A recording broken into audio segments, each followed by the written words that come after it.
Copilot Studio est donc un nouvel outil disponible depuis le mois de décembre 2023 pour les clients de type éducation et les autres catégories de clients également. On est sur un outil qui est en fait plutôt un outil transversal et qui fait partie de la Power Platform. Donc ici, sur ce deuxième slide, je vous ai fait une petite synthèse non exhaustive de l'écosystème applicatif Microsoft dans le cloud. Et généralement, vous, ce que vous connaissez le mieux pour les écoles, c'est Microsoft 365, hein, le tenant Microsoft que vous avez et que vous administrez très certainement en partie, tout du moins si vous êtes ici aujourd'hui, qui regroupe bien Microsoft 365 au niveau des applications, le fameux Teams que nous utilisons ici aujourd'hui pour ce webinaire, etc., etc., etc. Voilà. Vous avez un autre étage d'applications qui, elles, sont beaucoup moins connues dans le monde éducatif, pardon, c'est la Galaxy Dynamics 365. Globalement, c'est ce qu'on appelle les outils type ERP, donc ce sont des outils de gestion financière, ressources humaines. Alors, il y a aussi des outils marketing et des outils CRM. Il y a plein de choses qui sont en fait potentiellement très utiles pour les écoles, mais pas vraiment dans le rôle pédagogique. Encore que, on en reparlera, je ferai peut-être un webinaire sur le thème, mais Dynamics, par exemple, CRM, peut être très très intéressant pour des scénarios de recrutement d'étudiants pour vos institutions au travers de campagnes sur les réseaux sociaux, etc. etc. Donc ça, c'est pas de ça qu'on va parler aujourd'hui. Et donc, on a l'étage de la Power Platform. La Power Platform, c'est une trousse à outils applicative qui regroupe une série de services, la Power Apps, le Power Automate, les Power Pages, Power BI et le sujet d'aujourd'hui en ce qui nous concerne, le Copilot Studio. Le principe de la Power Platform, c'est ce qu'on appelle le low code, no code. Autrement dit, c'est de pouvoir développer des applications, des services, des automatisations de toutes sortes au niveau de son écosystème et de son environnement Microsoft, mais pas que, en n'ayant pas nécessairement les capacités de savoir coder. On va pouvoir donc avoir du no-code, des composants qui ne demandent pas de coder pour pouvoir être mis en place, avec une interface du coup visuelle qui va nous permettre de créer les éléments dont on a besoin. Et ce qu'on appelle le low-code, c'est-à-dire qu'on peut coder des éléments, mais on n'est pas obligé de tout coder, et donc on va pouvoir se servir du code ou de sa maîtrise de certains langages pour personnaliser ou optimiser certaines choses. Et donc le Copilot Studio, il se situe à ce niveau. Ici, on a sur ce slide une vue sur le logo de Copilot qui indique donc que les technologies d'IA générative qu'on utilise dans l'environnement Microsoft, hein, les différents services Copilot, eh bien, ils s'avèrent en réalité, vous voyez, interconnectés avec toutes les strates de l'écosystème de logiciels Microsoft, mais également avec des services tiers. Et donc, on est vraiment sur quelque chose de très holistique et extrêmement multimodal. Copilot Studio, c'est donc en fait un outil. C'est un outil de construction. Et je reviens ici sur ce slide pour taper encore une fois sur le clou et rappeler que à partir de maintenant, ou en tout cas de ces derniers temps, parce que je le répète vraiment souvent et beaucoup, quand on parle de Copilot chez Microsoft, que vous en parliez avec vos collègues, que vous en parliez avec vos enseignants, que vous en parliez avec vos représentants commerciaux pour vos produits Microsoft pour vos écoles, que vous en parliez avec moi ou que vous en parliez sur les réseaux sociaux, dire Microsoft Copilot, ça ne veut strictement rien dire du tout. Copilot, dans la langue Microsoft, ça veut dire agent d'intelligence artificielle générative. Mais ça ne dit pas de quoi. Je vous ai présenté un webinaire, déjà beaucoup d'entre vous, enfin je ne sais pas si tout le monde l'avait suivi, mais la semaine dernière, qui parlait de Copilot pour le web et de Copilot pour Edge. Là, on explicite clairement de quoi on parle. Ça se passe dans le web, https://copilot.microsoft.com, et dans le navigateur Edge. Je présenterai au mois de mars, il doit encore être planifié, mais les invitations vont être envoyées avant la fin de la semaine au travers de mes réseaux sociaux et de mes canaux habituels. Je présenterai le Copilot Microsoft 365, qui est donc encore autre chose. Et aujourd'hui, nous allons parler de Copilot Studio, qui est encore autre chose. Donc pour vous résumer la finalité de mon propos, c'est toujours Copilot quelque chose pour pouvoir expliquer directement de quoi on parle. Dire Copilot, ça équivaut à dire quasiment numérique ou digital. Est-ce que c'est clair pour tout le monde cette notion Copilot? C'est très important parce qu'on va beaucoup encore parler de Copilot ensemble, hein, pendant les prochaines semaines et les prochains mois et j'insistais, voilà, sur cette notion pour un souci de clarté, pour que tout le monde se comprenne et que tout le monde parle la même langue. Ça évitera beaucoup de temps perdu aussi dans nos questions-réponses. Je passe au quatrième slide. Je vais le parcourir très rapidement avec vous, mais globalement, c'est des exemples de copilots, puisque je parle de copilot au pluriel maintenant, vous l'avez compris, hein. Je reviens sur le Copilot 365, le Copilot de la Power Platform, je vais vous l'évoquer aujourd'hui dans le cadre de ce webinaire. Et vous avez encore d'autres copilotes, hein, le Copilot pour GitHub. Si vous aimez développer et programmer, eh bien, il existe un produit qui s'appelle Copilot, qui est un assistant de codage sur la plateforme GitHub. Nous allons également sortir dans les mois qui viennent un Copilot dédié à la sécurité. Il y a déjà des copilotes pour Dynamics 365 nous n'en bénéficions malheureusement pas encore en Europe, mais ça devrait arriver prochainement. Il y a également Copilot pour Windows, qui est intégré dans Windows, qui est grosso modo le même agent que Copilot pour le web et Copilot Edge, mais directement dans la barre des tâches de Windows. Il devrait être débloqué en Europe, je pense, dans les prochaines semaines, sachant que je partagerai aussi sur mes réseaux des petits tutos qui existent déjà, assez explicites, qui permettent de débloquer cette fonction sur votre Windows 11 si vous souhaitez l'expérimenter un petit peu avant les autres. Voilà. Alors, aujourd'hui, on parle Copilot Studio et le principe de Copilot Studio, c'est de pouvoir répondre à certains besoins au niveau de votre institution, autrement dit de votre école. Donc, c'est un outil à l'échelle de la plateforme de votre école. Il ne s'agit donc pas d'un outil individuel. Copilot Studio n'a pas vertu à être utilisé par un seul utilisateur ou une seule utilisatrice spécifique au niveau de la plateforme. Il va pouvoir être utilisé par différentes personnes au sein de votre institution à qui on va donner le droit, on va activer, si vous voulez, le service pour leur permettre de travailler dessus. Et le principe de Copilot Studio, ça va être en fait de pouvoir créer des agents conversationnels, mais pas que d'ailleurs, pour répondre à des scénarios spécifiques au niveau des utilisateurs de votre école ou d'éventuels utilisateurs également externes. Autrement dit, vous allez pouvoir construire vos propres chatbots avec les connaissances que vous allez vouloir définir et les capacités de langage et d'expression que vous allez également leur définir. On est donc dans du système beaucoup plus sur mesure.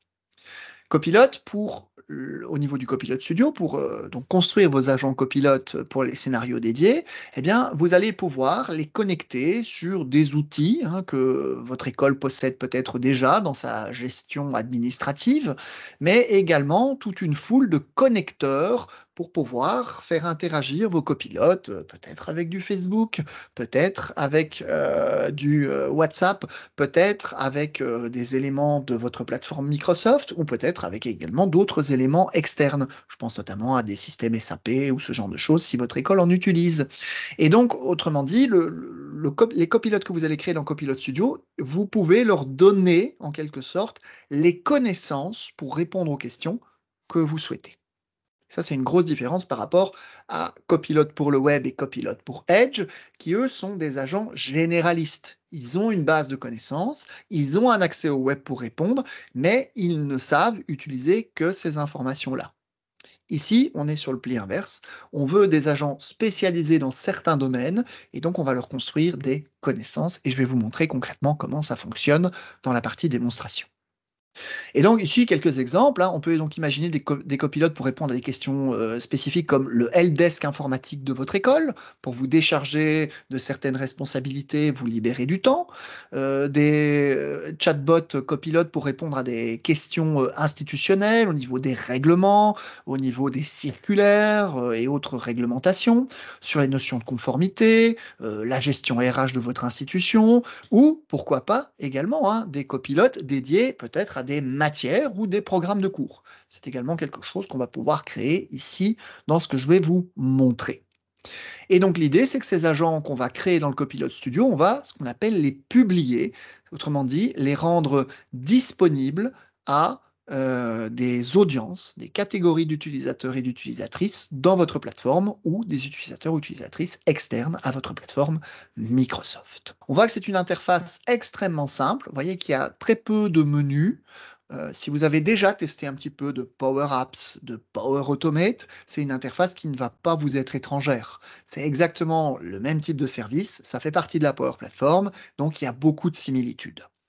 Et on voit qu'on a directement des propositions, des raccourcis, et au travers de ces menus, on va pouvoir donc déterminer les capacités de conversation générative des différents robots qu'on va pouvoir créer, les langages naturels à construire, autrement dit les connaissances qu'on va vouloir leur attribuer, mais également les copilotes qu'on crée dans Copilot Studio sont pas seulement des agents de discussion, ils peuvent également prendre des actions. Et là aussi, je vous montrerai dans l'interface quelques exemples de capacités d'action de ces robots. Copilot Studio finalement est construit sur 4 piliers. La construction de vos propres copilotes, vos propres robots en fonction de différentes situations. Alors, il y a également une fonction intéressante dans Copilot Studio que je ne développerai pas encore aujourd'hui parce qu'elle est en pré-version. Mais si votre école choisit d'investir dans des licences Copilot 365 pour différentes raisons et pour certains ou certaines utilisatrices ou utilisateurs de votre plateforme, alors Copilot Studio permettra de personnaliser, de customiser, comme on dit en anglais, le copilote 365 de votre institution en lui rajoutant des connaissances spécifiques et des capacités spécifiques. Donc c'est un peu une espèce de boîte à outils de personnalisation pour ce scénario également. Vous avez également dans le Copilot Studio ce qu'on appelle une plateforme connectée. Alors, certains ou certaines d'entre vous avaient peut-être suivi également l'un ou l'autre webinaire que j'avais animé en novembre et en décembre sur Azure OpenAI, où j'avais notamment démontré que on pouvait, au travers des serveurs Azure de Microsoft, aller créer vraiment pièce par pièce des robots conversationnels ressemblant très fort à ChatGPT ou à Copilot en allant mobiliser directement les modèles IA de Microsoft et d'OpenAI en connexion directe au niveau d'une interface sur les serveurs. C'est beaucoup plus technique, c'est beaucoup plus spécifique, mais je vous le précise ici parce que si ces webinaires vous avaient intéressé et si votre institution a mis en place déjà des petits projets de ce type, le travail qui est fait dans Azure OpenAI, au niveau donc des serveurs, peut être interconnecté avec le Copilot Studio et faire se rejoindre vos différents projets. Autrement dit, rien n'est perdu et ça augmente même les capacités. Et enfin, Copilot Studio, et ça je vais également vous le montrer de manière pratique, vous permet d'avoir une vue en temps réel sur le fonctionnement de l'ensemble des robots qui sont déployés au niveau de votre plateforme. Et donc, vous avez des tableaux de bord type Power BI avec des graphiques de taux d'utilisation, de nombre de requêtes, de nombre de messages, nombre de réponses, problèmes éventuels rencontrés, feedback des utilisateurs, etc., etc., qui vous permettent d'avoir un audit en temps réel du bon état de fonctionnement et des taux d'utilisation réels de vos différents agents. Ici, petite vue sur l'interface de construction, mais sans plus attendre, je vais suspendre temporairement le partage de ce deck et je vais vous partager à la place mon navigateur internet connecté sur le tenant de mon institution pour vous montrer le Copilot Studio en action. Copilot Studio, comment ça marche?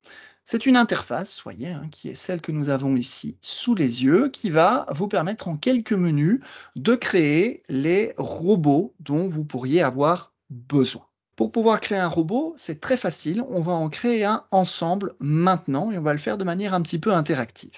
Je vais cliquer sur créer un copilote et nous allons l'appeler copilote de webinaire. On va lui proposer de parler par défaut en français quand il interagira avec un humain, sachant qu'il est multilingue, hein. Il comprend toutes les langues disponibles dans les modèles GPT, mais on peut choisir sa langue par défaut. Et en général, on va prendre la langue majoritaire dans son institution. Chez moi, c'est le français.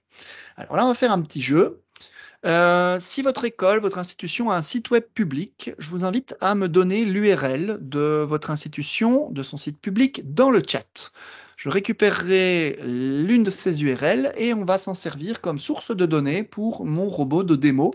On va faire un robot donc, qui va nous parler de l'une de vos écoles à partir de votre site web. Je vais alors récupérer le lien de la Haute École Vinci et on va créer. Alors, Ici, le Copilot Studio se met en action et il va donc me configurer automatiquement un chatbot qui va être capable de me parler de l'ensemble des éléments qui sont présents sur le site de la Haute École Vinci. Nickel, voilà. Cool! Alors, je m'appelle copilote de webinaire. Vous le voyez ici, je suis un assistant virtuel. N'oubliez pas que j'utilise parfois l'IA pour répondre à des questions. Si vous avez fourni un site web pendant la création, essayez de me poser des questions à ce sujet. Essayez ensuite de me donner plus d'informations en configurant l'IA générative. Eh bien, on va le tester, hein. Comment m'inscrire à la Haute École Vinci en section informatique? Je vais être entièrement dépendant de la qualité des informations du site de la Haute École Léonard de Vinci. Et il me dit que les modalités d'inscription à la Haute École de Vinci varient en fonction de la nationalité. Si je suis ressortissant d'un pays de l'Union européenne, j'ai une procédure spécifique à suivre. Si je ne suis pas ressortissant d'un pays de l'Union européenne, j'ai une autre procédure. Le robot me recommande de consulter les informations détaillées sur le site web en suivant les URL. Et on voit qu'il y a des légendes. C'est-à-dire qu'il m'a répondu en allant se baser sur cette page web où il a été retrouvé l'ensemble des informations. Évidemment, on va pouvoir tester un petit peu également les limites de ce robot. Par exemple, demandons-lui qui est Léonard de Vinci. Et évidemment, on s'en doutait un peu, hein, il y a forcément une référence quelque part sur le site web de la Haute École, et donc on nous explique que c'est un peintre et inventeur italien de la Renaissance, célèbre pour la Mona Lisa et la Seine. Et j'ai ici une page web ou plusieurs, ça dépend, ici c'est une page, où il a été récupéré ces différentes informations. Maintenant, par contre, si je lui demande quelle est la météo actuellement sur le campus de la Haute École de Vinci à Bruxelles. Et vous allez voir, normalement, que notre robot est tout à fait capable de nous dire quand il ne possède pas une information. Et ça, c'est sans doute le point le plus important de ce que je vais vous montrer en démo aujourd'hui.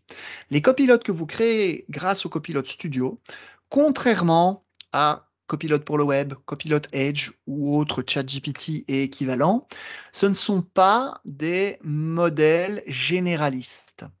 Donc, et c'est une très bonne chose, ça veut dire que quand il ne sait pas, il n'a pas honte de le dire, il n'a pas de problème à le dire, puisque nous créons des agents qui vont répondre uniquement à partir des sources d'informations avec lesquelles on les aura nourris.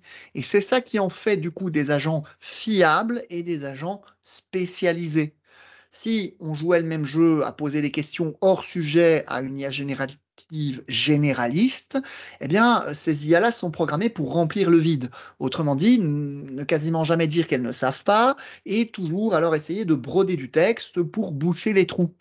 Ici, on est dans une situation complètement différente et c'est pour ça que je trouve cet outil notamment beaucoup plus puissant. C'est également un très très bon révélateur d'éventuelles vieilles informations ou fuites d'informations diverses qui pourraient être sur votre site web ou encore de manque d'actualisation également de certaines données. Ici, on est sur évidemment un test, donc mon robot est en mode brouillon, je suis en train de le programmer, de l'entraîner, de le configurer. Je suis dans l'interface du créateur. C'est le concept de Copilot Studio. Donc Copilot Studio, c'est l'endroit où on va pouvoir créer les robots de son institution et c'est également de là qu'on va pouvoir les publier, autrement dit les partager avec nos utilisateurs pour leur permettre de discuter avec. Donc dans Copilot Studio, c'est vraiment les créateurs qui vont travailler et il n'y aura alors ensuite qu'à partager l'accès aux robots avec nos utilisateurs et eux, ils pourront chatter avec. Ils seront donc des consommateurs, si vous voulez, de ces ressources. C'est extrêmement simple. Alors, en cliquant n'importe où dans mon robot, dans son mode brouillon, vous voyez qu'à droite de l'écran, c'est une vue assez classique dans la Power Platform. Si vous avez déjà touché un jour à Power Apps ou à Power Automate, eh bien, vous ne serez pas perdu. Puisque ici, vous allez pouvoir constater qu'on est sur un ordre logique avec une séquence d'ouverture du robot. Ici, les blocs d'IA génératifs qui vont lui permettre de construire ces textes de réponse. Et ensuite, différentes conditions et conséquences qui vont amener à fermer la discussion avec le robot une fois qu'on a fini le topic. Ça peut paraître un peu complexe quand on débute, mais en réalité, ce n'est rien de plus qu'une chaîne logique, comme une équation mathématique ou une démonstration scientifique. OK? Alors, c'est une vue intéressante parce que, notamment si je clique ici sur les sources de données de mon robot, Je vais pouvoir constater qu'il y a le site de la Haute École Vinci, mais que je peux rajouter d'autres choses. Je peux rajouter d'autres URL, je ne suis pas limité à une URL pour le robot, je peux lui en mettre plusieurs, et il peut donc brasser plusieurs sources web. Un autre point très intéressant, c'est qu'évidemment, comme vous utilisez la plateforme Microsoft 365 dans votre institution, eh bien, vous pouvez évidemment connecter des bibliothèques SharePoint directement pour nourrir vos copilotes. Et là, c'est encore beaucoup plus simple que de commencer à uploader des fichiers. Vous imaginez une bibliothèque SharePoint avec toutes des ressources de votre helpdesk ou vos questions techniques, ou bien une bibliothèque SharePoint spécialisée dans un cours ou une matière que vous avez construite entre professeurs. Eh bien, vous pouvez directement connecter cette bibliothèque sur le copilote que vous créez, et votre copilote devient un spécialiste de ces différentes informations, et c'est de ces informations-là qu'il va être capable de parler et de répondre aux questions qu'on lui posera. Donc, c'est vraiment exceptionnel. Il existe un autre menu que je vous montrerai après pour l'upload natif de fichiers si vous ne voulez pas utiliser la fonction SharePoint ou que ce n'est pas possible, dans le cas de votre fichier, d'utiliser la fonction web. Alors, pour les plus techniques, c'est également ici qu'on va pouvoir connecter les fameux Azure OpenAI Services dont je vous parlais. Si votre institution a déjà commencé à travailler sur des robots d'IA générative directement en Azure avec les technologies d'OpenAI, on peut récupérer le travail qui a été fait et l'interconnecter ici à l'aide de ce bouton. C'est extrêmement facile. Je vais revenir ici dans le menu de gauche. Donc le menu des chatbots me permet d'avoir la liste de l'ensemble des robots disponibles pour ma plateforme qui ont été créés avec mon Copilote Studio.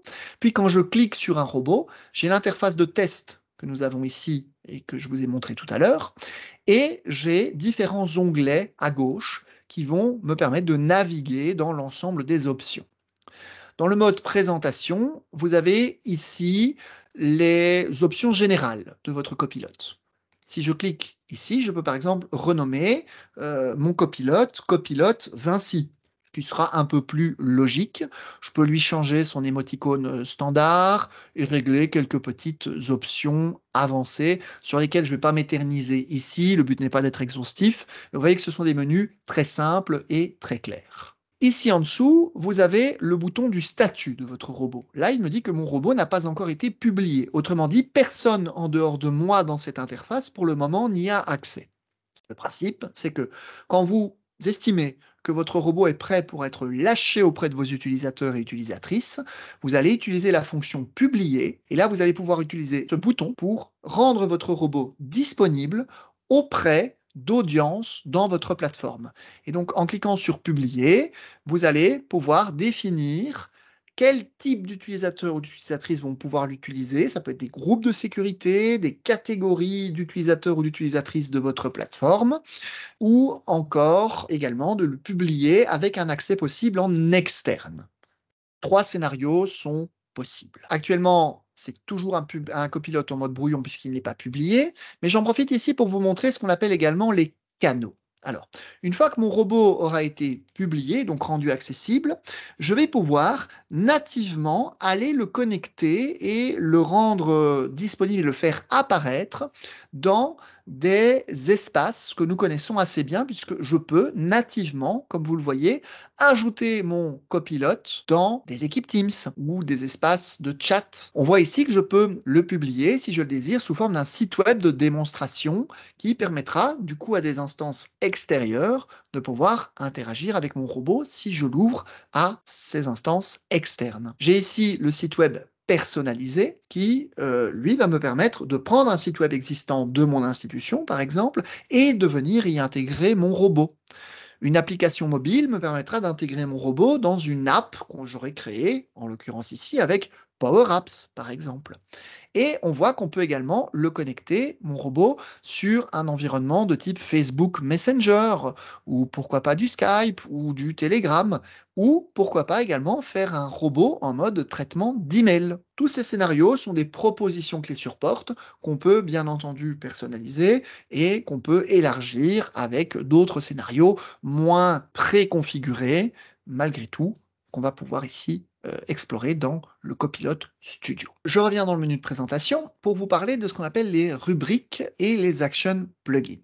Les rubriques, ce sont les différents éléments de réponse de mon robot qui ne seront pas de l'IA générative. C'est ça aussi qui est un gros point fort dans Copilot Studio, c'est que on n'est pas obligé de faire de l'IA générative pour tout. On ne sort pas systématiquement le bazooka pour écraser un moustique. C'est-à-dire que par défaut, si je prends par exemple le bloc salutation, eh bien le robot, quand il va introduire sa discussion avec un humain, il répondra spontanément à des phrases et des mots-clés comme bonjour, salut, hey, hello, que je peux d'ailleurs modifier et élargir, hein, par une phrase standard qui est bonjour, comment puis-je vous aider aujourd'hui? L'idée, c'est de faire l'économie dans ce robot de consommation de l'IA générative pour plein de choses qui n'en valent pas la peine. On a des robots dans Copilot Studio qui peuvent être hybrides entre des réponses de type branching, branche d'un arbre en fonction des conditions, et de l'IA purement générative en fonction des sujets, des topics de discussion et des mots-clés, des triggers déclencheurs qu'on va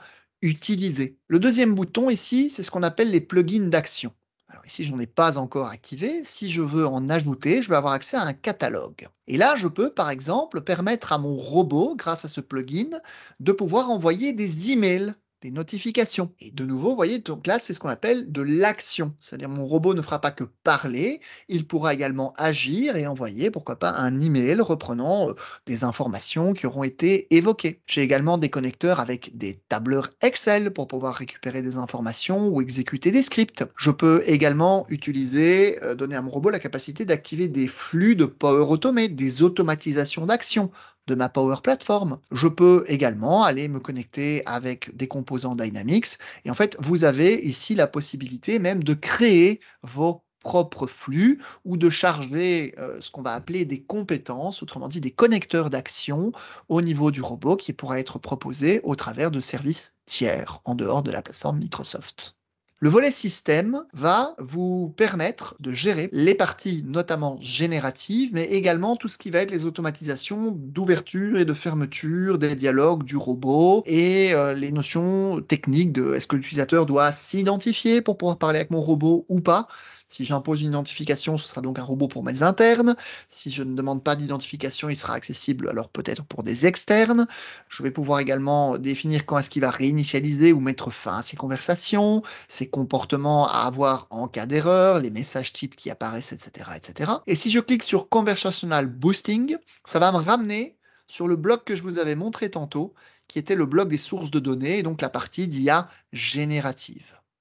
Vous voyez, tout est lié. C'est ça qui est bien. Avec ces trois volets, vous avez, on va dire une infinité, mais énormément de recettes et d'options possibles pour pouvoir affiner très très précisément les différents comportements de vos robots. Vous pouvez également utiliser le bouton créer ici pour aller rajouter des nouvelles rubriques et des plugins. Si vous créez vos rubriques à partir d'ici, eh bien, il vous proposera de créer des nouvelles rubriques de discussion de manière manuelle.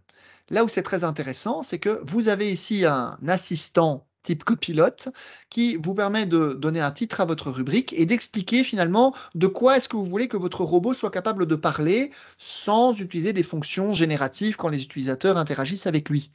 Et du coup, en décrivant ici ce que vous voulez, il va vous créer automatiquement des listes de topics messages pour votre robot que vous allez pouvoir ensuite valider et injecter dans le robot. Et donc, vous allez augmenter ses capacités robotiques de discussion sans avoir besoin chaque fois de le faire passer en mode IA générative au niveau des discussions qu'il aura avec vos users. Donc, c'est une automatisation assez appréciable.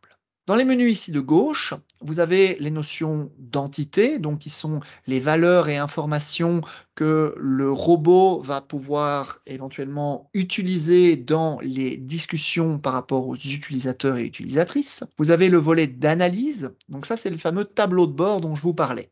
On voit clairement le logo de Power BI qui vient de s'afficher, et j'ai ici donc le tableau de bord de mon robot copilote Vinci qui va se charger ici pour la première fois. Il est en train de se déployer, c'est pour ça qu'il va être un tout petit peu plus lent. Et ce tableau de bord me fournira toutes les informations que je souhaite par fenêtre de temps sur l'utilisation qui est faite de mon robot. Et donc, vous voyez, on va avoir des graphiques, hein, voilà, résultat de la session au fil du temps, interaction par utilisateur au fil du temps, facteur des taux de réponse, facteur des taux de réponse positifs, facteur de temps de réponse négatif, facteur du taux d'abandon des discussions de mes utilisateurs avec mes robots. Toutes ces valeurs qui ont pour but de savoir est-ce que le robot est bien utilisé, est-ce qu'il est correctement utilisé. Voilà énormément donc d'informations extrêmement précieuses. Le volet publié ramène sur le menu publication que je vous avais montré tout à l'heure, c'est une manière plus rapide d'y accéder. Le menu Microsoft Copilot, ici en version préliminaire, est la partie que je n'aborderai pas plus spécifiquement aujourd'hui, mais donc qui permet de personnaliser les expériences de Copilot 365 dans votre institution si vous avez accès à ces licences. Les plugins IA, c'est le menu qui va reprendre l'ensemble des plugins que je vous avais montré tout à l'heure, mais ici avec une spécialisation poussée sur des fonctions purement IA. Tout à l'heure, je vous ai montré les plugins standards. Ici, c'est une catégorie de plugins qui vont me permettre d'augmenter les capacités de mon robot sur des fonctions d'IA plus avancées. Nicolas, je pense, demandait tout à l'heure, par exemple, est-ce que mon robot pourrait faire de la reconnaissance d'image? Par défaut, non, mais avec un plugin IA connecté adapté, oui. Et c'est à ce niveau-là qu'on va pouvoir augmenter encore plus les capacités de ces robots en fonction des cas d'usage qu'on va vouloir construire. Et enfin, le menu paramètres, qui reprend les détails de mon copilote que je vous avais déjà montré tout à l'heure quand je l'ai renommé. C'est repris ici. Les outils d'intégration IA, donc ce sont les interconnexions techniques que l'on peut faire entre mon robot et différentes sources que j'ai déjà évoquées. La partie IA générative est sans doute dans les menus paramètres celle qui vous intéressera le plus aujourd'hui. Elle reprend ici les différentes sources par URL publiques, mais également les sources SharePoint, qu'on peut également ajouter ici par ce menu, qui est même plus propre et plus clair. Et c'est ici qu'on va pouvoir uploader les fichiers de connaissances. Chaque fichier ne peut pas excéder une taille de 3 mégas, mais il me suffit de cliquer et de faire remonter le fichier pour, du coup, ici, venir nourrir directement à la source les connaissances de mon robot avec des PDF, des Word, des PowerPoint et toutes sortes d'autres informations de type fichier. Alors, un autre point très important, c'est la notion de modération du robot. Quand vous créez un copilote dans le Copilot Studio, comme je viens de vous le montrer avec le petit wizard, la petite interface de création, il est d'office dans une modération de type élevé. C'est-à-dire que ça équivaut dans Copilot pour le web que je vous ai présenté au mode précis en quelque sorte.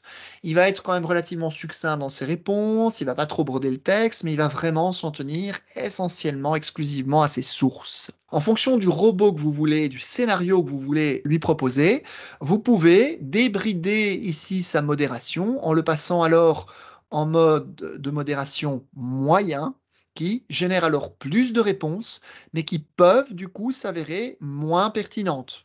Un peu l'équivalent du mode équilibré du copilote pour le web. Et alors, vous avez également la modération faible, où là, le copilote va ici générer beaucoup de réponses, avec beaucoup de contenu, mais elle pourrait alors contenir plus facilement d'éventuelles erreurs ou extrapolations du robot par rapport à la source. Donc, de nouveau, vous avez vraiment la main sur comment vous voulez régler ce type de comportement et de gestion. Vous avez encore pas mal d'options. Le menu canaux nous ramène sur les canaux de publication que je vous avais montré tout à l'heure.